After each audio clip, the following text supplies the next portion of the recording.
Hi, Annette. How are you? I'm well. I'm well. I told the other moderators you were joining us. They're so excited. Hi, Mary. I wanted to say hi to Mary. Haven't seen you in a little bit. Hi. Great to have you. Yeah.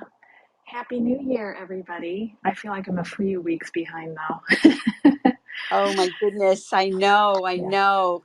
And this is such a great topic, and I'm so happy to have y'all here. Hi, Dawn. Thanks for making it today.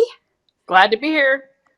So, we have some people in the audience. So, if you are in the audience and you do wish to come up and join our conversation to, share something or ask a question, please do that. Um, I would ask my fellow moderators to introduce themselves and just tell us briefly a little bit about them, and then we will jump right into our salary negotiation conversation. And we start with you, Tina, and we'll just work around. Thank you so much, Annette. So, my name is Tiina Pereira. I'm based in Belgium, in Europe, and I work as a headhunter with the multinational companies here in Belgium. And it's a very interesting conversation, and sometimes we think that salary negotiation that it's purely rational, but so oftentimes there are so many emotions tied to the conversation, so you have to be very, very careful in the steps that you're making. So I'm very curious to have this conversation with you all. Thank you so much. And Mary, why don't you introduce yourself next? And hi, Tom. Thanks for joining us. Go ahead, Mary. Yeah. Hi, everybody. My name's Mary Despe. I'm based in the Honolulu, Hawaii area. I've been like a recruiter for about 20 years, primarily in technical recruiting, technology. Yeah, just happy to be here and to echo Tina's saying. I mean, this is a great topic, salary negotiation. So I'm excited for today. Thank you. Dawn, you're up next. And then Tom, if you can just introduce yourself, and then we're going to jump into our conversation. This is Dawn Rasmussen, and I am the president of Pathfinder Writing and Career Services. I work with clients on the resumes and every aspect of their job search, including the compensation/salary negotiations. And I love this topic because, quite frankly, a lot of people don't do a very good job at it. So we should have a really lively conversation today about some really good things to know and how to handle this touchy subject. Talk to you soon. Thank you. And Tom, you come at this from the recruiter and the resume point of view. So tell us a little bit about your background. Okay, I'm Tom Pound, the owner and operator of Career Thinker. We're a recruitment firm, kind of a boutique recruitment firm. We recruit for several national companies. And we also have a writing side to the business. We do resumes and LinkedIn, help people connect the next career opportunity. So this is a great topic because a lot of people are leaving money on the table without realizing it. I'm done. Well, thank you so much. So let's just jump right into our conversation here. You know, I have recently written about this, and in my research, I read that when Career Builder, you know, surveyed employers recently in the last few years, and certainly in the last 5 years, um, 52% of them said that they were open to negotiating salary, with new hires. And what I found particularly surprising was 26% of people who responded said that they were offering a salary that was $5,000 or more less than they were willing to pay. So I'm curious to hear your thoughts about that. Just flash your mics if you want to jump in, and we'll just kind of go popcorn style. Okay, ahead, Tom. Well, what a lot of people don't realize when companies, especially major companies with more than 800 employees, companies have a compensation department, and the compensation department's job is to make sure the companies are at or above market pricing in when they hire people, because otherwise retention is not going to be there. So most companies have a salary band for every type of position that requires an education or years of experience. And from the low end of the band to the high end of the band could be like a $20,000 to $25,000 swing. Companies will always target the mid-range of the salary band, regardless of what people think. And they would definitely pay above that mid-range if the candidate's worth it. So what happens is sometimes people get a job offer. It could be close to what they want or $5,000. And they say yes, but sometimes there's a lot of room there to negotiate to get an extra 10, 15, sometimes even 25. And some companies will go even beyond it at the top of the salary band if the candidate can prove they're worth it. So in additional compensation, whether it's salary, vacation, or some type of deferred compensation plan, there's ways to always get more money out of a company. Thank you. Other thoughts? I'll jump in here Go too. ahead, Dawn. Yeah, I'll jump in here. So, people get so focused when we start talking about salary negotiation and leaving money on the table. Well, we got to look at the bigger picture that's actually compensation. That's the whole package. And Tom was touching on that. There are other things that can put money on the table for you. And, so many people get focused on like dollar amount, how much am I getting paid? But things like, health insurance, how much they pay of health insurance, retirement planning, vacation time. There's all kinds of bonuses that could be out there, whether the company pays for your professional development, including tuition reimbursement, conference attendance, industry certifications or memberships, what kinds of employee support is out there. And then, things like paid off time off for volunteer work, employee recognition awards, wellness program and reimbursements, and any kind of company related perks. Like if your company makes a product and you get free samples of it, or and then meal plans if the company has an on-site cafeteria, or even gym membership. So there's a ton of things that people should be aware of that are part of the greater compensation package. And some of these things, if the employer pay for it, that's actually money in your pocket that you're not spending. So that is part of the compensation discussion. This is Dawn. I'm done speaking. So Tiina, Mary, what do you say about that idea? Are when you're putting offers out there, are you ready and willing to negotiate a higher salary? I believe both of you, if you're not now, have work contingency. So what is your take on that?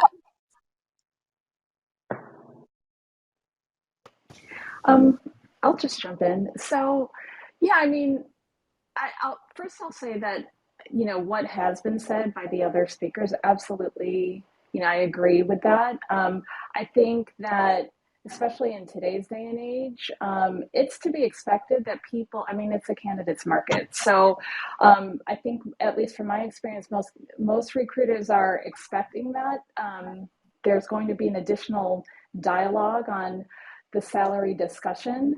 I think that people are getting better at this, but I think candidates from before, people sometimes approached it with like, I'm, going through this interview process, I'm succeeding, and hooray, I've arrived at an offer.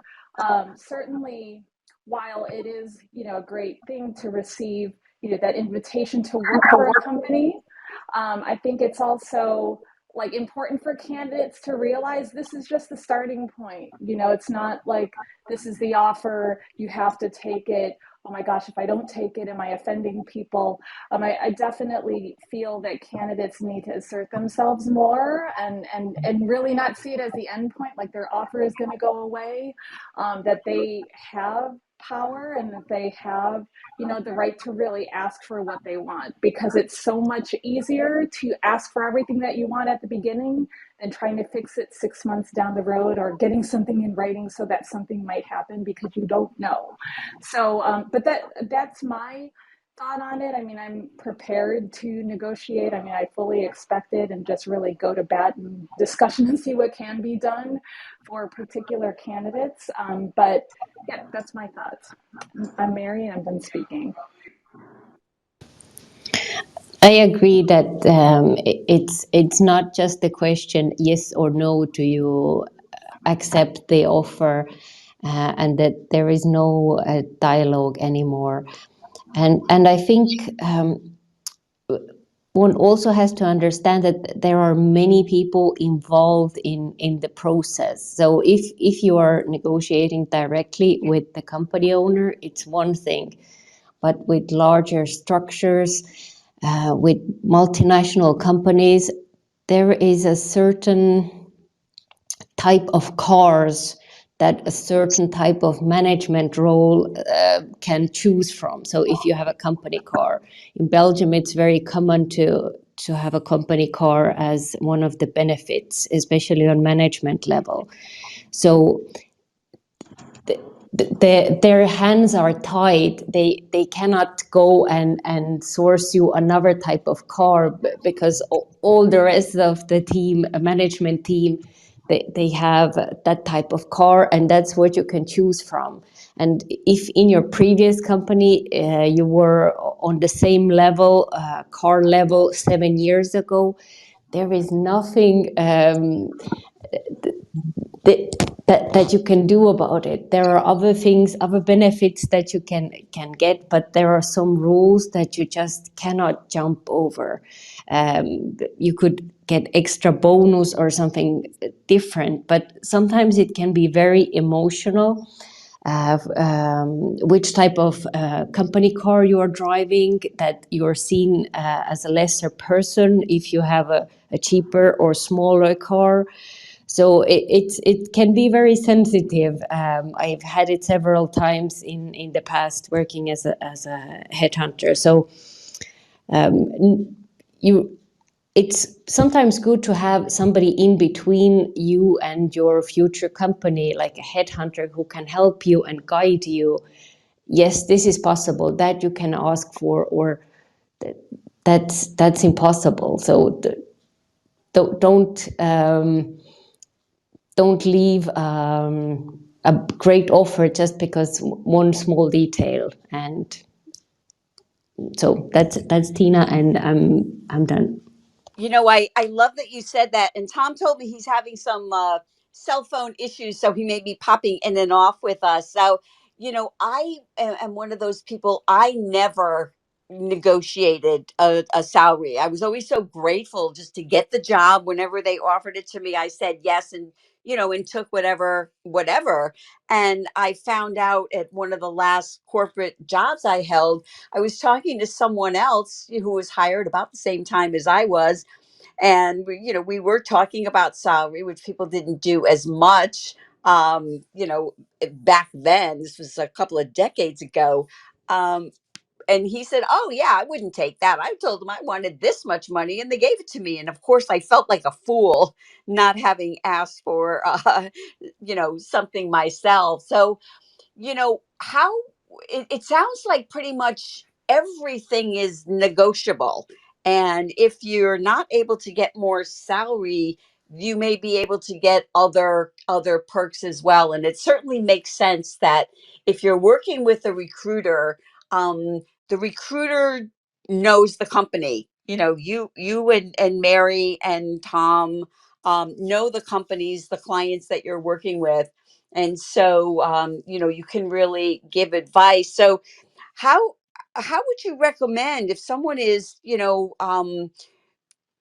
getting a job offer and they are working with a recruiter, how can they kind of broach that conversation, open it up to say, I'm thinking, like if it was me, I'm saying, you know what, I'd like a little bit more money, but how can I ask the recruiter, how much more do you think I could get, or how should I get into that conversation?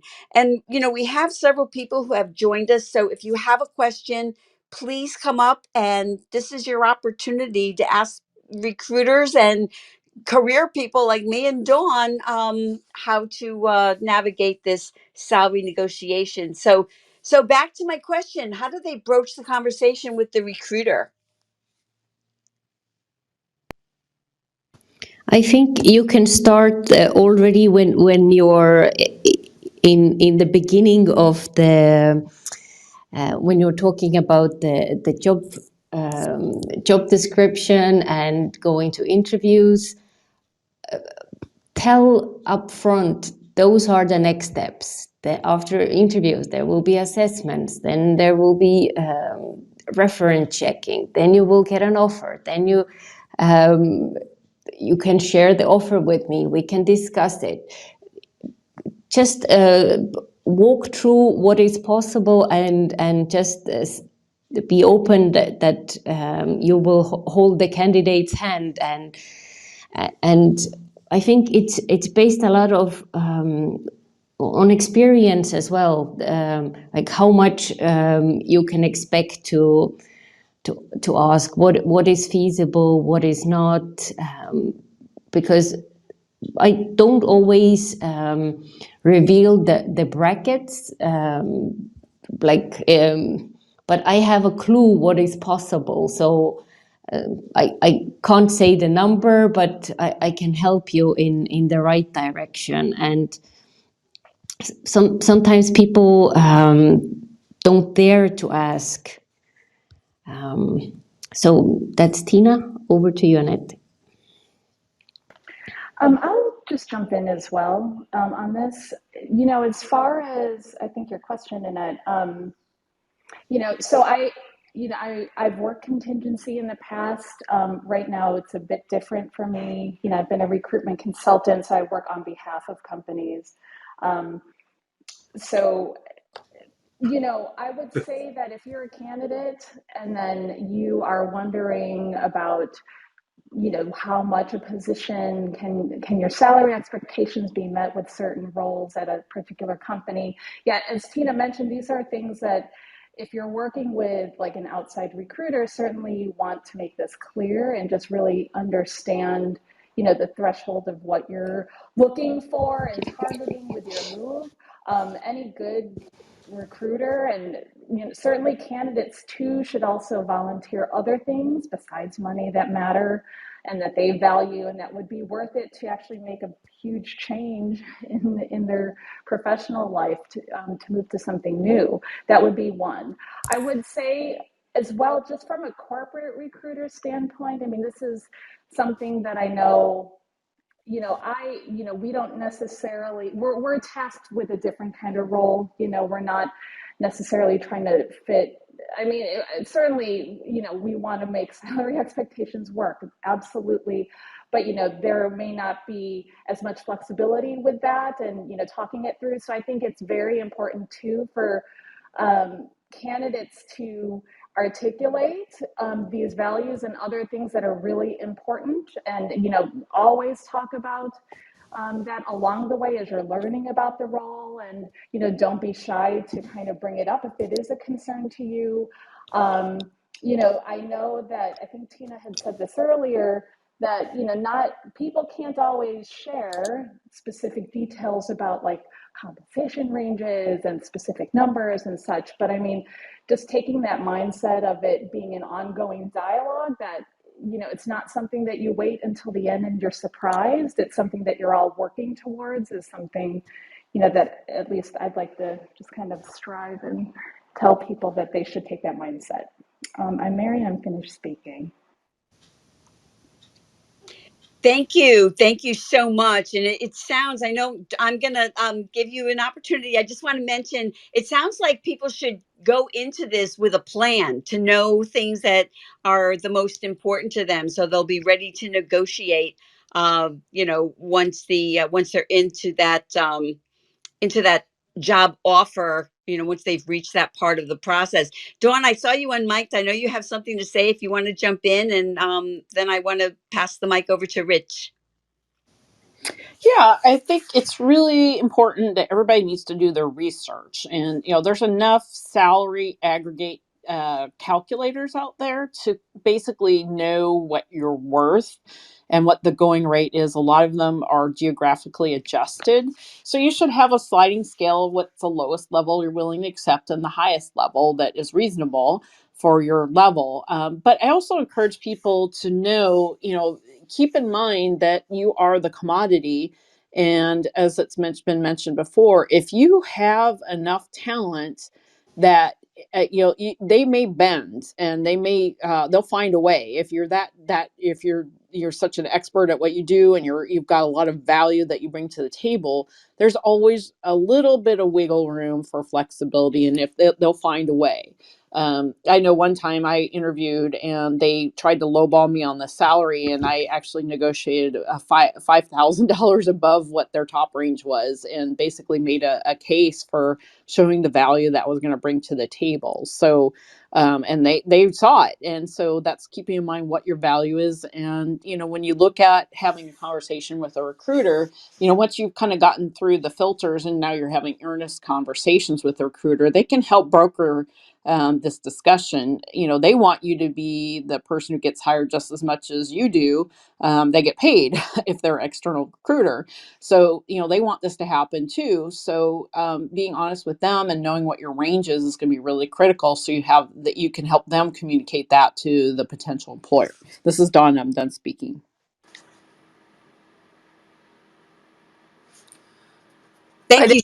Thank you so much. So Rich, thanks so much for joining us on the stage. I did mute you when you came up, so if you do join us on the stage, please do mute yourself unless you are speaking. Rich, do you have a question or something you'd like to add to our conversation?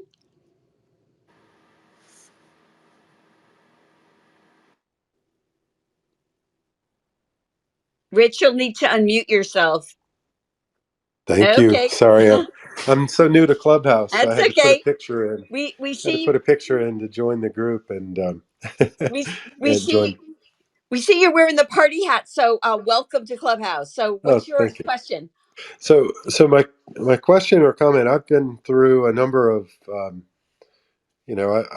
I've had a number of jobs and gone through the interview process many times. Feel very confident in that side of it, but the salary negotiation piece and the overall negotiation of final terms is probably where I feel I'm the weakest, and I really appreciate the conversation and pointers from folks. I don't think the recruiters always are much help in this area, though. Like Tiina alluded to, sometimes um, they might they might be somewhat restricted as to what they can share, and so I don't think they give a lot of guidance and leave the candidate sometimes kind of alone to fight this battle. And sometimes you don't have the benefit of a recruiter; you're working directly with the company, and the larger companies do tend to have structures where they're limited into a range, and they're offering something. They may not have much wiggle room as far as what they can offer, but it's really timely for me because I am looking at the possibility right now of negotiating things, including salary and other things. So um, one of the things that in the next time I go through this, I may be negotiating is the percentage remote, and I'm looking at a position that's not advertised as remote, but I want to try to negotiate that. I don't want to move to that location. I don't even know if it's ethical for me to have applied to the job when it didn't say it was remote, and I have no intention of living in that area. But I'm going to give it a try because I feel it's worth it, and I think if they're interested in me, they may negotiate that piece of it. Especially considering half the job is travel, anyways, and going to be facing out to their suppliers and that sort of thing. So there's not that much in office time as it is. Why do I need to live there? What are your thoughts about negotiating that side of it in today's economy? The remote versus you have to move here and work the job from here kind of thoughts. And again, my name is Rich. I'm a supplier quality manufacturing type expert, and I appreciate being allowed to question. Well, thank you so much. Who has some suggestions for Rich? I think it's very interesting point that you brought up, the flexibility from working from home or remote working, because um, it's really a candidates market now. When companies ask their employees to come back to the offices, then they start looking for other jobs if they don't feel like they want to work the same amount in the office as they used to do previously. And there are other companies who have adapted. So I think it's a really good benefit to look for. Sometimes you can't put a price tag on it, and it can be the most important one. And like you said, sometimes, especially when I talk to lawyers here in Belgium, it starts with I'm not going to do a commute of 1 hour. And this is almost before we even said hello. So I don't think you have to come with your requirements too early in so that you would get to know a little bit. But there are some legal issues. When I'm recruiting for remote positions, then it can be either in the same country or in Europe, or in a couple of different countries in Europe, or it has to be in the same city. So sometimes there is not much space to play around it. So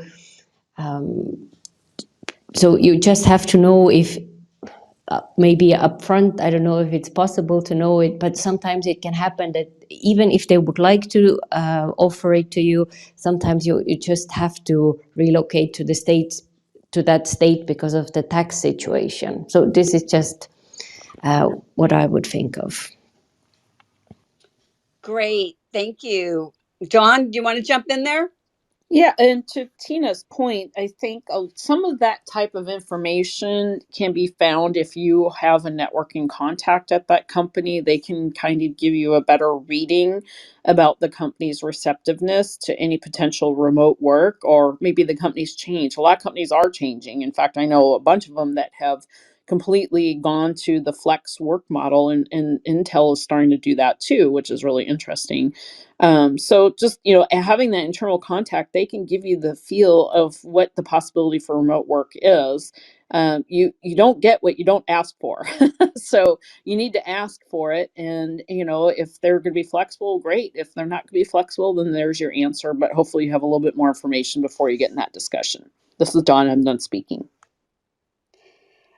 Thanks so much for that. And I read recently, and I think it was the JobVite Recruiter Nation report. It was quite a large number. I think it might have been as much as 70% of recruiters said that the employers were planning to have some kind of either hybrid and or remote work situations going forward. So I'm curious to see about that. So, Rich, is that helpful for you? Absolutely. I appreciate the input from Dawn and Tina. That's a good point, Dawn. Reaching out to some of the folks through LinkedIn, maybe that work for that company. It's large enough. It's not going to raise any flags, and I could find someone maybe in my network that I could ask that question. And how has it changed at this new company if they're open to that remote? Because here again, the way I would envision taking that job would be to go to that location for a week a month, work from my home office a week a month, and be on the road with suppliers 2 weeks a month. And I think that would work absolutely well. I mean, I've been working from a home office since the pandemic started, in a job that never was designed that way. So I Right. know it works. Right, right. Yeah, it's really interesting. Well, I'm glad that you have a plan for that. So, I want to thank Mark. I invited Mark to come up and chat with us, and Ken also wants going to be joining our conversation. But before I pass the mic, Catherine, thank you for joining us on the stage. And welcome to Clubhouse. I see you have a party hat as well. So, what is your question? Okay, thank you. Yes, I'm learning how to push the right button. Thank you for setting this up. I am kind of at the tail end of salary negotiation, but I'm also on hold, so this is really helpful. I've been both a hiring manager and a candidate, and I've worked with recruiters and directly. So everything you're saying is really on beam. Probably the newest is this remote, is this hybrid against moving targets? And that's hard for everybody because in some cases companies say yes And in others, they say, we don't know. So you just do the best you can.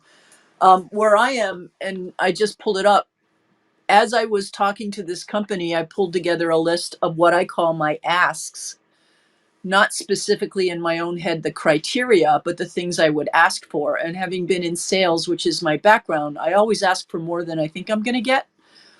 But then I, I can always be ratcheted down. And then when I last talked to the hiring manager, who is the chief revenue officer, he said, I can meet your base, I can meet, your overall compensation.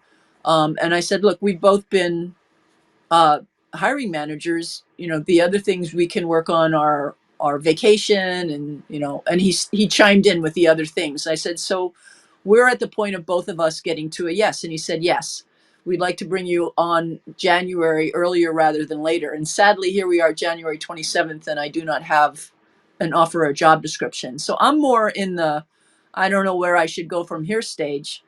But I completely agree with everything everybody said. And I just, as I said, put a list together of anything I could ask for.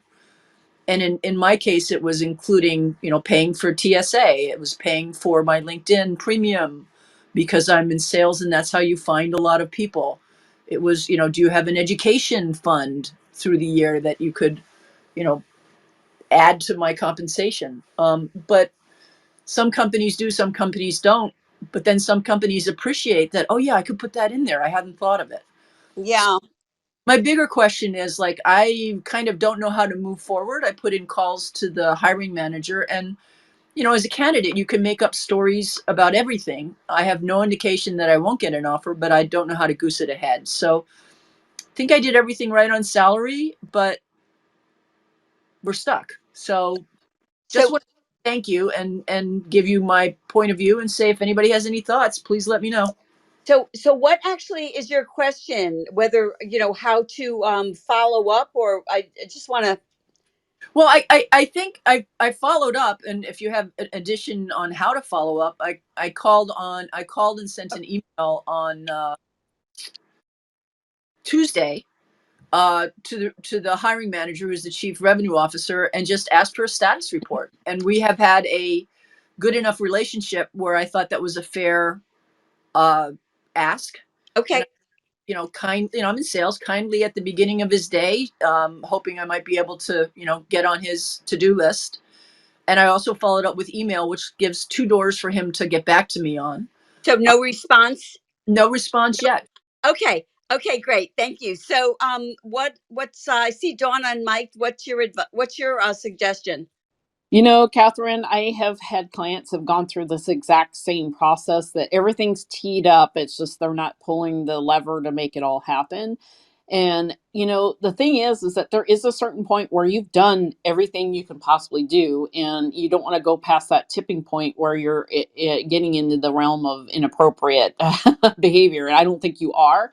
But, we're in the middle of the surge of the Omicron. Yep. And so maybe there's something going on there that has their attention diverted elsewhere, that they're trying to deal with that. A lot of companies are also dealing with closing up January for all the tax stuff, if it's the revenue person. Oh, good point. Focused on that. A lot of notices need to go out, the W-2s and et cetera. So, it just, patience is hard, especially when you're excited and you're champing at the bit to hit the ground. But there may be some extenuating circumstances that you've done everything up, you've done everything right. You're right at the precipice right there. You're positioned, you're in the great spot. You just don't want to push too much further, because that could start to be not good for your candidacy. So, and there are some times that you've done everything right, and you just want them, you're like, me, I'm ready, I'm go, we're all there, and then something happens. Maybe somebody left the company, right? So there's a million different reasons why you've done everything right and they've done everything you're supposed to do. Now you just have to sit tight, unfortunately. You So know, I hope that helps a little bit. This is is this Dawn. Dawn speaking? That was Dawn. Yes. Yes. Thank you so much. And the words that were in my head were sit tight, and you said exactly that phrase. So thank you. And you're right. The inappropriate. You don't want to go past that curve where, yeah. Okay, well that sounds great. So I appreciate that. Any other thoughts before I pass the mic over to Mark? No? Okay. Well, Mark, thank you so much for joining us. I know you would have a lot to share on into our conversation, and then I'm going to ask Ken to share as well. So go ahead, Mark. Yeah, I just find it very interesting. Companies that say they offer a competitive salary, but when you get down to it, they're not all that competitive. I find that a very interesting conversation. But I think one of the things that is even more elementary than getting into the actual bantering back and forth of salaries is that if you are interviewing with several companies, you have the power when you're able to walk away from the company that's hedging or that is not giving you a fair offer. That is your ultimate power, that you have other options. Most people just rely on one, maybe two companies that they interview with, but really the yielding power that you'll have is to be able to have other choices outside of that. So you have companies that you're interviewing with at different stages and that you can hear what's being offered, and really you won't have that power unless you're able to walk away. If you're not able to walk away from an offer that's not being fair, or where it's unreasonable to go from being to getting you in to January to the near February, that's unreasonable waiting time to me. I don't know what it is to everyone else. I know that people have done it, and people have done it successfully, and people who that's a sign, that's a writing on the wall. But ultimately, I think that you will have more power when you're able to walk away, even if you don't have another offer. I think there's times when your conscious is saying, or something else is speaking to you, saying, this may not be a good situation the way they're handling me. And I'm not just talking about Catherine's situation, I'm talking about any situation where you have, there's potentially a low ball offer may be offered, and they may not go off of that number. And you try to do the other things. You try the sick leave, you try the benefits, you try the time off, and that's not particularly working. The power is that you're able, or you have the option to move away from that company, because that's, again, that's often a sign they may not be a good fit after all. And the competitive salary they're saying is not all that competitive, and saying that we're family. Well, they're not all that family if they're not willing to yield some. So those are my thoughts. I'm done. Yeah, I love that you said that about feeling, and I think it's so important for people to real think about, not only are they going to get the employer to want to hire them, but is the company really a good fit for them? And I know two of the biggest mistakes that I ever made were when I did not trust my gut, and I had a feeling based on things that were going on during the interview process, etc. And sure enough, I was right. So I think that's something that's important to keep in mind as well. So thank you, Ken, for coming up and joining us. Ken, another buddy of mine. And what did you want to add to our conversation? Well, thanks, Annette, for having me. And I love your clubhouse rooms. They're always really interesting and very interactive. I appreciate that. A couple of thoughts. One to Rich first, in terms of the job that is not listed as remote, but I guess you would only take it if it was remote. I first of all applaud you for looking at that and not eliminating yourself from the process. And I think negotiations from my perspective, I think you do save that stuff till the end. Once you know they want you, you're number one, they don't want to go to number two. You now have a little more power in negotiating than they do. And, as long as you do it appropriately in a nice way, I think you can ask anything in negotiation. And then also, I did want to echo a little bit what Mark was just saying, because I think every situation is different, and you, Catherine, in particular, have to read it yourself. But maybe there's a something in saying, if and when you do decide to get back to them and say, look, I'd love to work for your company, I really want to, but I have another offer on the table as well, or I'm getting close to getting another offer, And I just want to know, is this going to happen or not? Again, I think it's how you say it and how you do it, but why not? I do think, as Mark said, the power is with you a little bit in today's job market. So I do think that there is an element in taking advantage of it. And the other thing is too, Catherine, they could come back to you and say, you know what, we were going to offer you it. We don't. We're in a hiring freeze, or somebody else came along, somebody's brother or sister, and you're out. So hopefully you're not waiting on them as the only egg in your basket. Those are my only thoughts on that. Thank you, Annette. Well, thank you so much. And you just brought to mind a situation that I had when I was working as a recruiter myself, a decade ago. And I was contingency, and I presented a candidate to the client.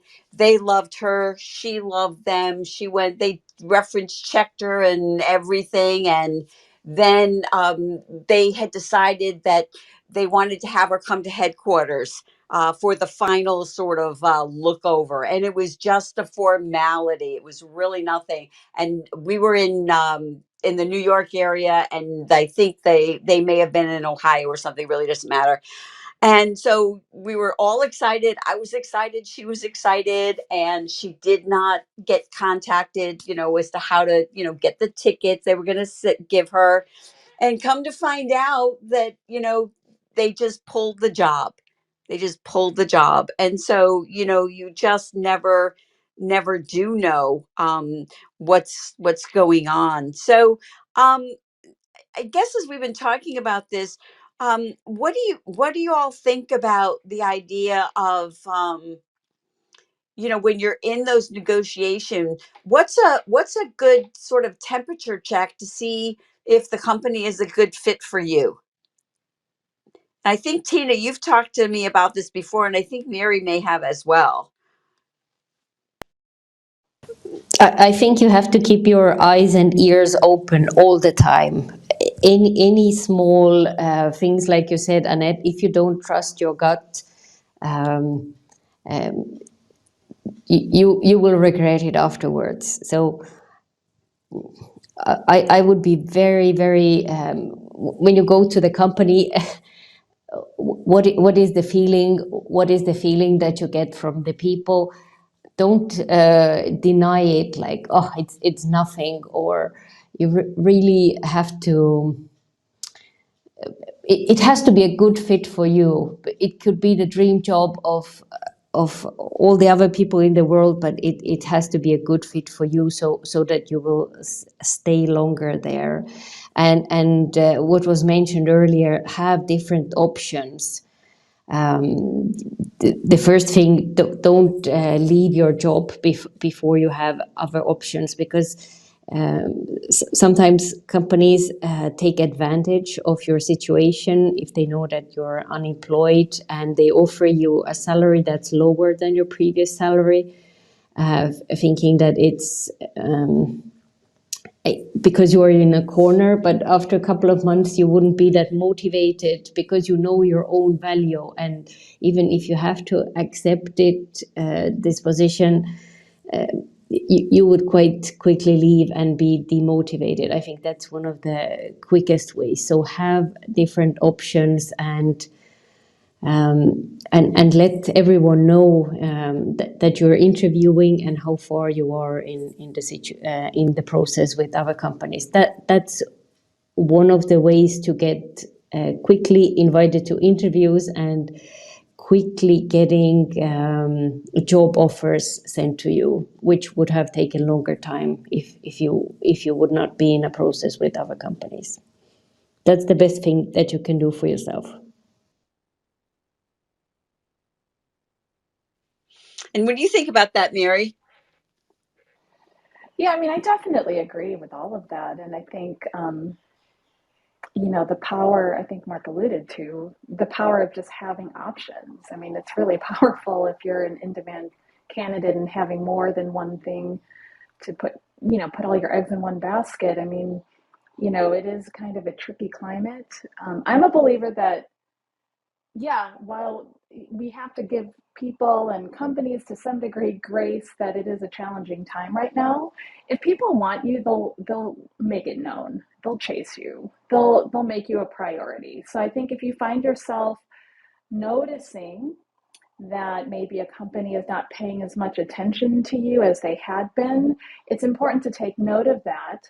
But then also, you know, on your own, follow up with them, of course, at that right cadence that everyone was talking about, so that you're not putting things in jeopardy or causing fear or anxiety, but also that you're doing the things that everyone has mentioned, behind the scenes, like chasing your other opportunities and really just seeing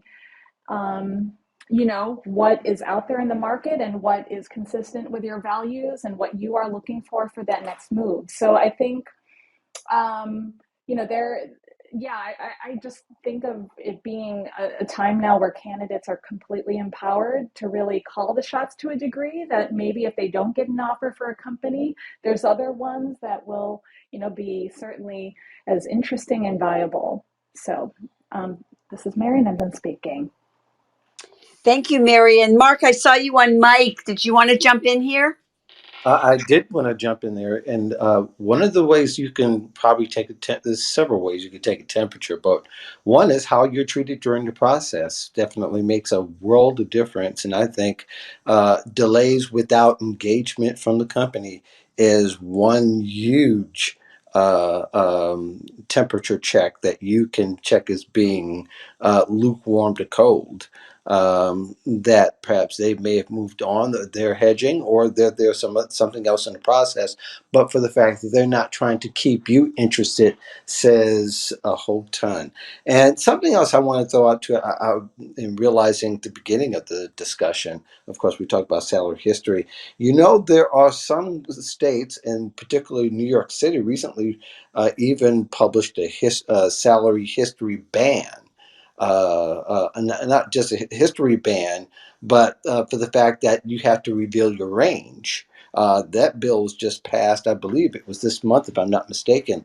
All that to say is that there are companies actually who are trying to subvert that, and I know of two in New York City only because I had people come to me and say, "Well, what should I do?" That's a Don't think for a second that there's a law that companies are not going to try to go around it. But all that to say that you should know what if there are state or local laws that may return to either a history ban or a salary range. We're probably going to see a little bit more of that, being that New York City was like one of the first to go through it. So I think that people should know what their rights are and know where the boundaries are. And speaking of boundaries, I think that's really a big deal when you talk about really trying to gauge where people are, as far as companies, as far as just the way they treat you and what they say. Going through podcast lists and YouTube channels, and even putting out Google alerts that talk about the company. Whenever companies are mentioned, you can get alert and see what people are saying about that company. You don't want an incident like that happened at better.com, where you're applying to this company and they let 900 other people go on a Zoom call. You definitely don't want that situation. But all that to say that you should definitely send your guards up as many and often as possible, but not to be sentimental either. I mean, I know even the people who that would be their dream company, but if your dream company doesn't treat you right, it's going to be your nightmare company. So I would say to keep those things in mind, and I'm done. I'd love that you mentioned that. I did not know that there were now not being able to ask about the salary range expectations. Is that just something that just happened? New York City has it where they have to post it on their job description. Oh, okay. But at the same time, someone like Illinois has the salary band history where you can't ask about someone's history, and that's important as you are trying to figure out and strategize how you're going to go in navigating the salary history discussion. Yeah, thank you. I know that HR Dive keeps a running list. I think it's 38% of states right now that have those salary bands in place. And I know there's a lot of local ones. Yeah, I just wanted to jump in on that real quick. Yes, please do, Mary. Yeah, I think, yeah, it's something like at least 37 or 38 states within the nation of US have these kind of salary band restrictions, or what you can or cannot ask candidates at certain stages in the interview. Every state's going to vary on what that is and when certain salary information on, say, like a band for a position can be shared. I have to look at the law in New York City more specifically, Mark, because I remember reading that was a fast kind of moving change that happened recently. I think it's taking effect in February, but some states, and I want to say that New York City was, or cities in this case, they can't share the salary range until a person is at a certain step in the interview process. And then also, it's for anyone who is applying to a role specifically situated in New York City. So, if you were a New York City resident, for some reason you wanted to, apply to a role in Connecticut, that kind of thing would not apply here. Connecticut's rules, whatever that might be, would. Yeah, But yeah, I go ahead. think, Oh, go ahead.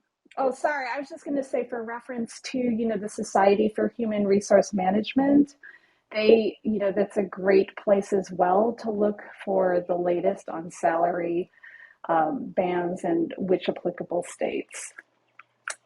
I'm done speaking.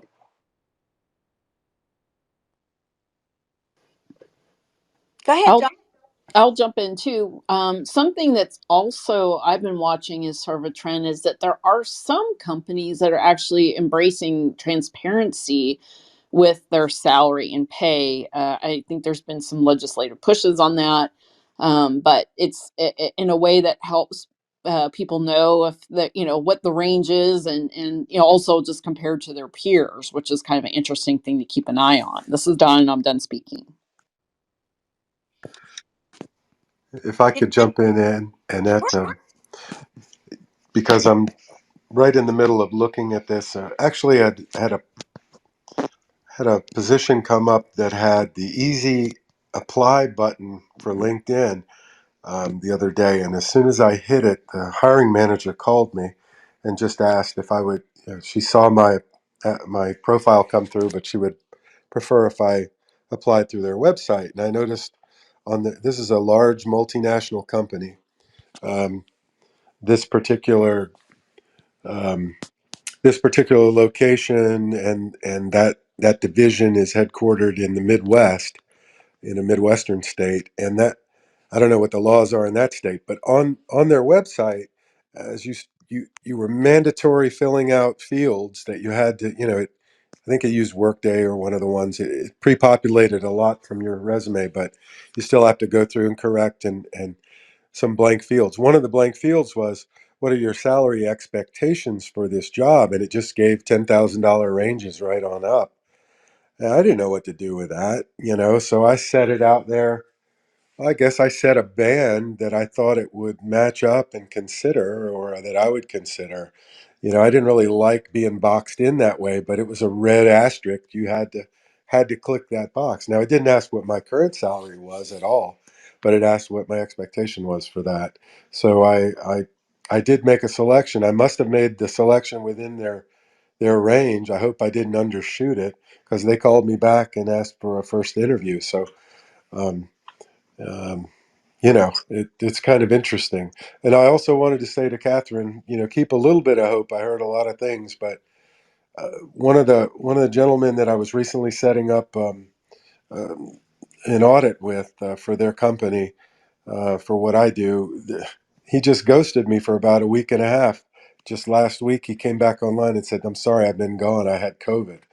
I couldn't even, I couldn't even get back to work to get my computer and answer emails." I was like, okay.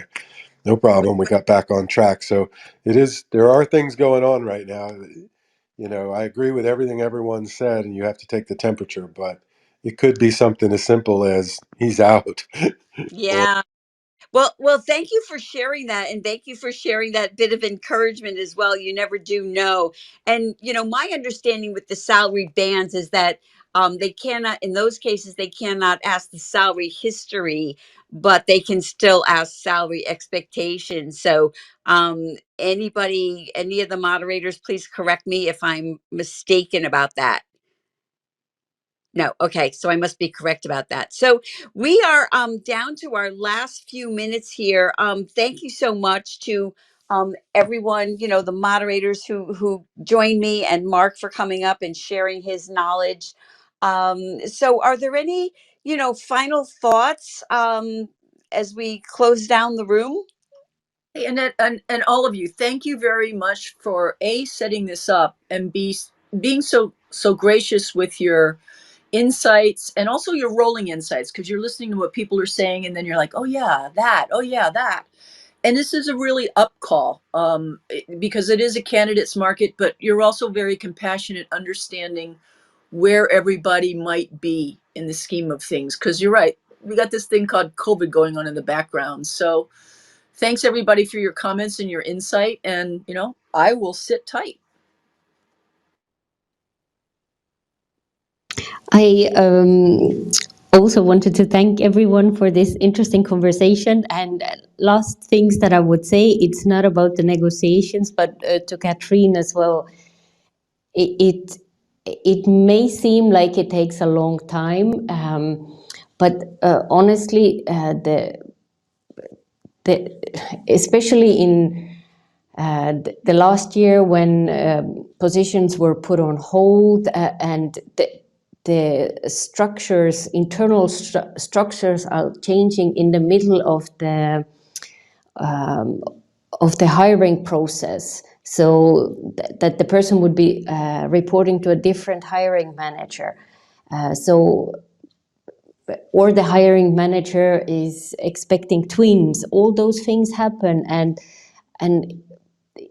and that different departments don't communicate with each other, that they don't understand how much the candidate experience, how long it actually takes.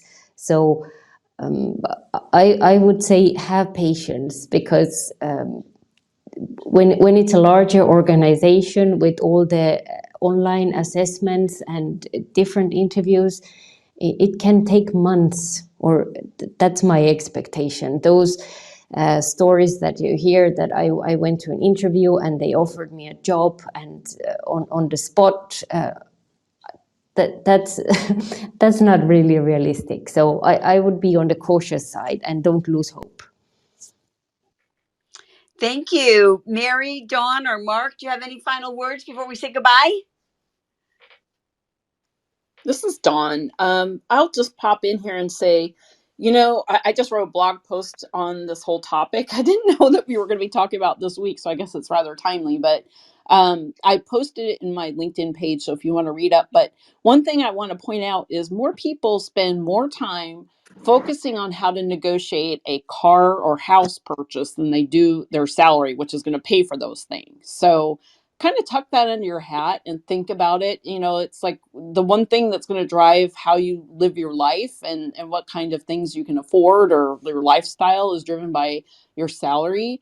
And people are oftentimes, in particular women, are terrible about negotiating their salary. They just sort of accept things instead of negotiation, and negotiation is expected. So taking the holistic view of all the different options that are available for you. Again, like I said before, it's the salary plus everything else that could keep money in your pocket. So you might be expending it for it now, but it might be something you could actually put back in your wallet because the employer will pay for it. So just some things to think about, and please read that blog post. It has a lot of different options in there. This is Dawn. I'm done speaking. Okay, well, thank you so much for being here. We will be back next Thursday at 2 p.m. Eastern. That's our day and time here in the Smarter Career Moves Club.